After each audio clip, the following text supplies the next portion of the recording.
Baik, assalamualaikum warahmatullahi wabarakatuh. Kembali lagi bersama saya, Muhammad Al-Haq.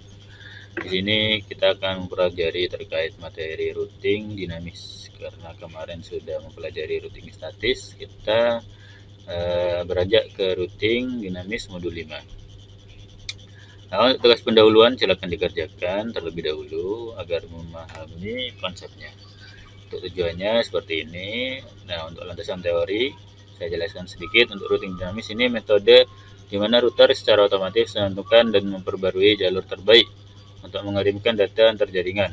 Berbeda dengan routing statis yang memerlukan konfigurasi manual dari setiap jaringan, routing dinamis menggunakan protokol routing khusus. Protokol ini memungkinkan router untuk membuat dan memperbarui tabel routing berdasarkan informasi terbaru yang diterima dari router tetangganya.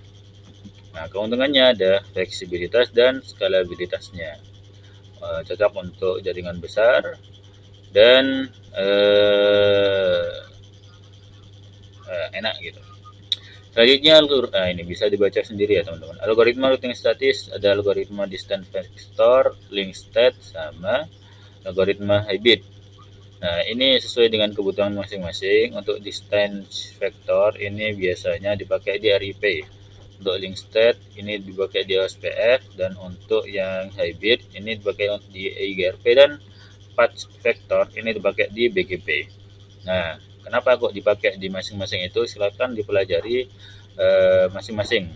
Nah, itu nanti bisa jadi tugas akhir kalian misalnya waktu pertemuan terakhir dengan Pak Muhlis. Oke, selanjutnya ada macam-macam protokolnya, ada RIP, OSPF. Nah, RIP ini paling sederhana dan maksimal cuma menjangkau di 15 hop. Terus ada OSPF, ini paling cocok, terbuka dan sangat populer. Terus IGRP, terus ada BGP. Terus untuk klasifikasi protokol routing IGP dan EGP.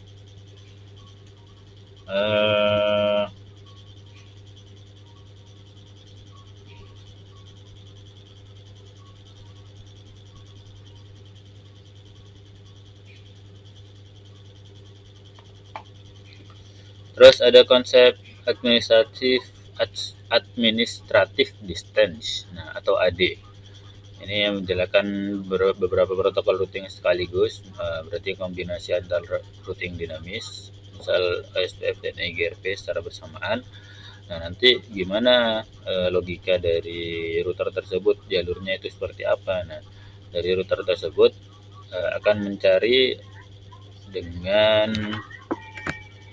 status yang paling kecil. Nah, semakin kecil ini ada, semakin kecil nilai AD semakin dipercaya router tersebut. Nah, kelebihannya ini ada adaptasi, skalabilitas, terus efisiensi, redundansi. Terus kekurangannya kompleksitas, terus penggunaan sumber daya, waktu konvergensi, terus kerentanan terhadap serangan. Nah, lanjut ke langkah-langkah. Silakan teman-teman buka modulnya, buat topologi seperti ini. Terserah untuk routernya, bebas, tidak masalah. Terus kasih 2 PC, dua laptop,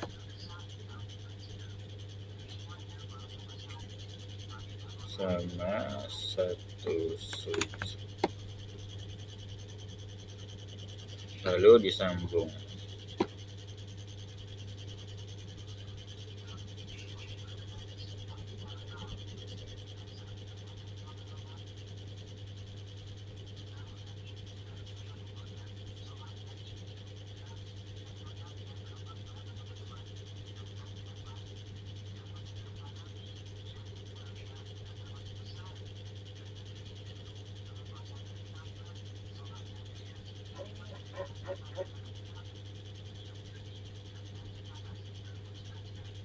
Oke, sudah terhubung teman-teman.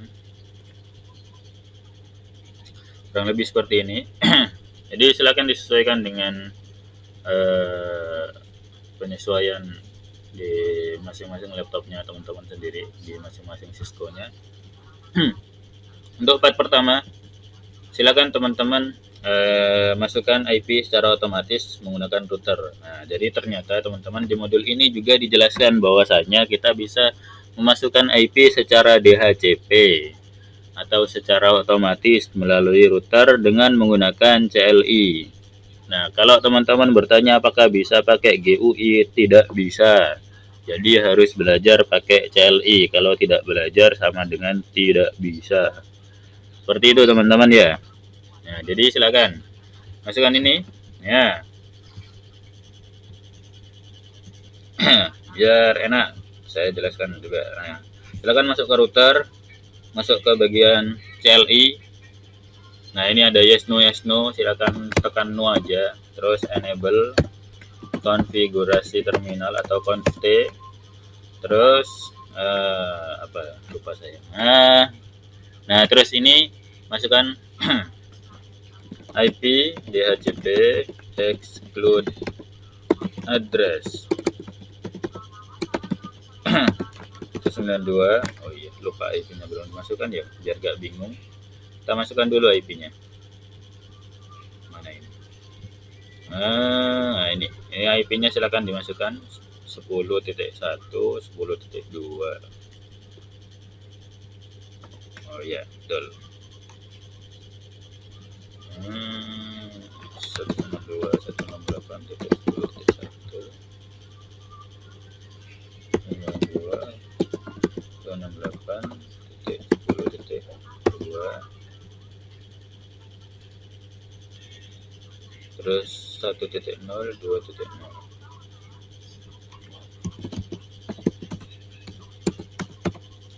Satu titik nol,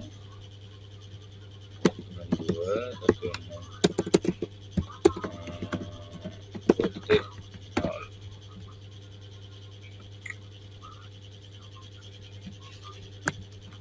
Dari 92, 168.1.1. Oh,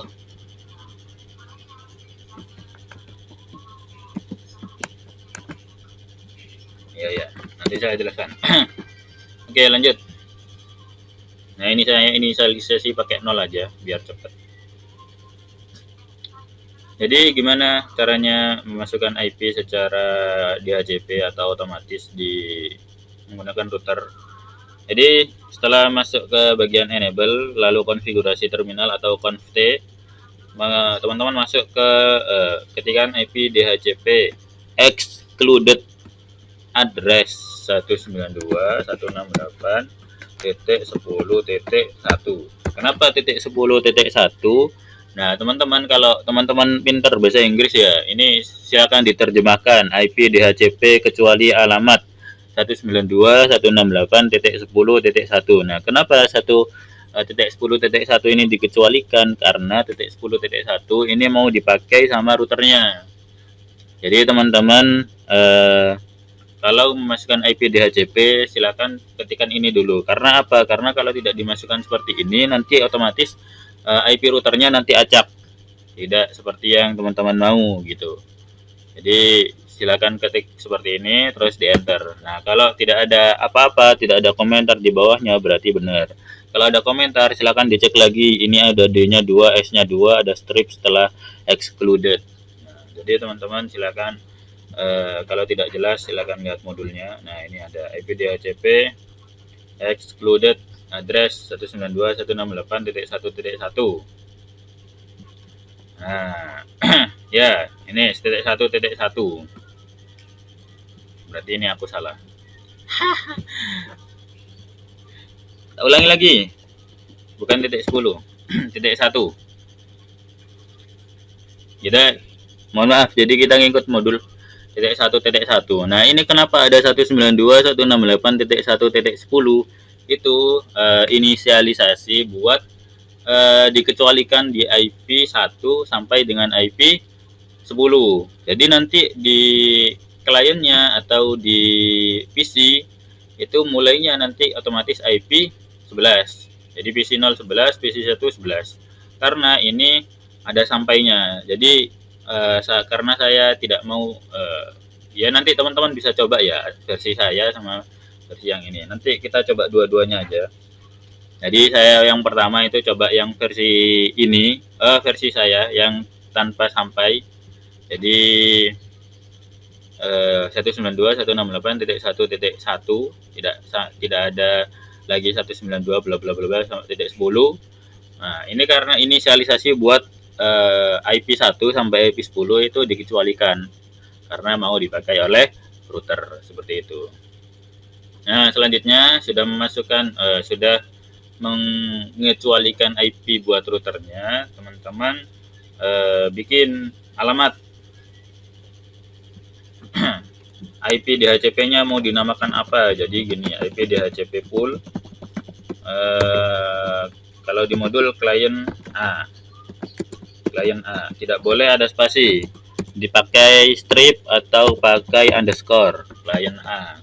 Nah, IP DHCP pool klien A sama ya seperti di modul. Nah, klien A ini tuh buat inisialisasi nama dari IP DHCP-nya. Terus di enter, udah di enter ya.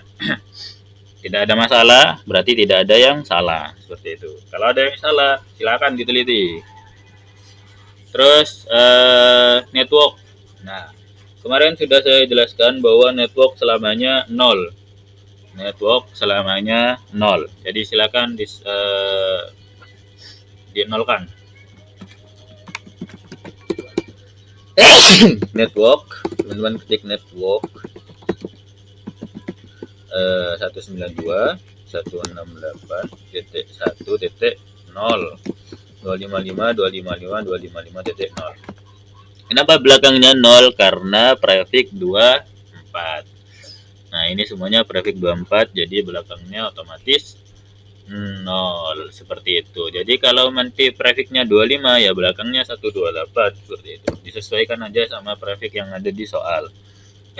Selanjutnya teman-teman masukkan alamat routernya. Nah, ini alamat routernya kan belum masuk. Nah, ini dimasukkan default router. Nah, itu dimasukkan. Default strip router 192.168.1.1. Nah, teman-teman di PC kan selain ada default router atau default gateway, itu kan ada DNS server.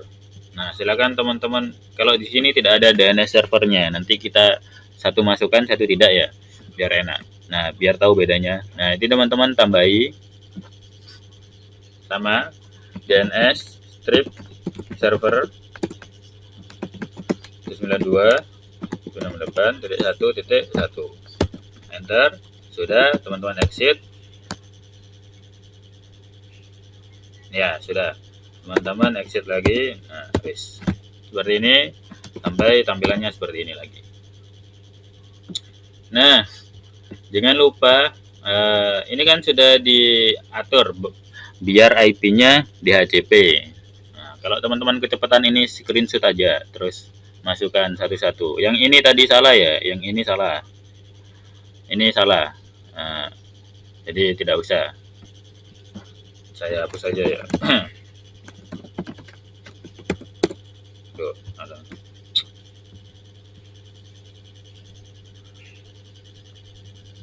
Tuh.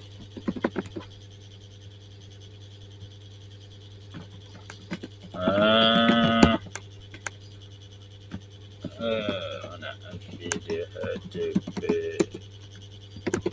excluded strip address 92.168.1.1. No. Oke. Nah, itu sudah saya hapus biar. Jadi ini tidak usah dimasukkan. Yang ini. Ya. Nah, setelah diatur biar IP-nya DHCP, silakan teman-teman masukkan IP-nya router yang ke PC, ya, tak ulangi, IP router yang ke PC. Didengarkan baik-baik kupingnya. Ya, teman-teman masukkan IP-nya 92.168 1.1, terus enter. Karena traffic 24 otomatis 0. Sudah ya. Di yang ke bawah, nah ini yang ada hijau-hijau ini, nah sudah hijau kan, nah itu teman-teman dilihat aja tuh. Nah, dipentelengi sampai mampus. Oke, sudah. Nah teman-teman masuk ke isinya, atur ke DHCP. Nah otomatis IP-nya sudah masuk. Nah ini yang tadi default router, nah, ini default gateway, terus DNS server juga sudah masuk. Otomatis kita kalau mau mengakses DNS server,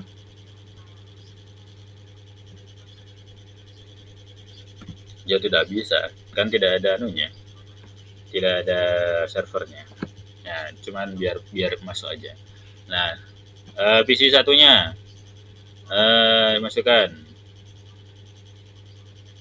Nah masukkan. Nah seperti itu teman-teman. Jadi kurang lebih seperti itu untuk yang DHCP gitu.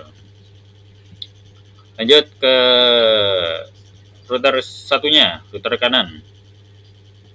Silakan masuk ke CLI, lakukan hal yang sama, enable konfigurasi terminal IP DHCP excluded address 192.168.2.1.1 ya.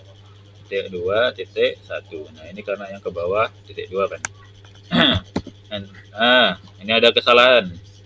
Ini kebanyakan E. Nah, terus IP DHCP pool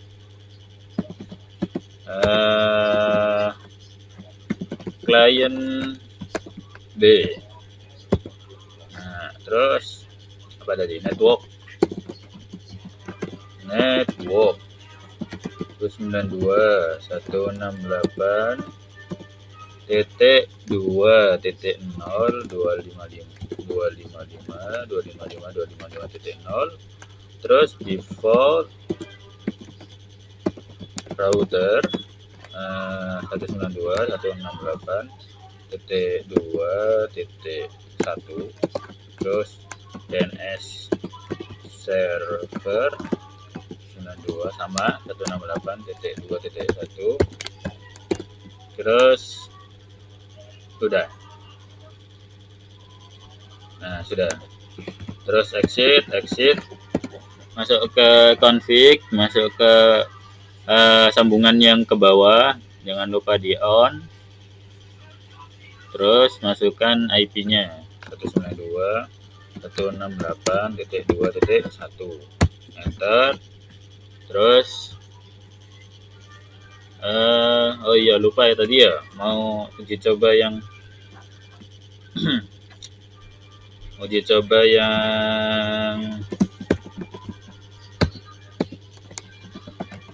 saya atur ulang.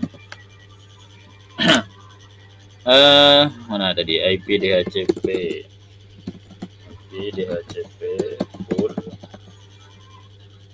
oh bukan, IP DHCP exclude address 192.168.2.1, 192.168.2.10. Oke, exit. Silakan teman-teman masuk ke perangkatnya, desktop, IP, DHCP,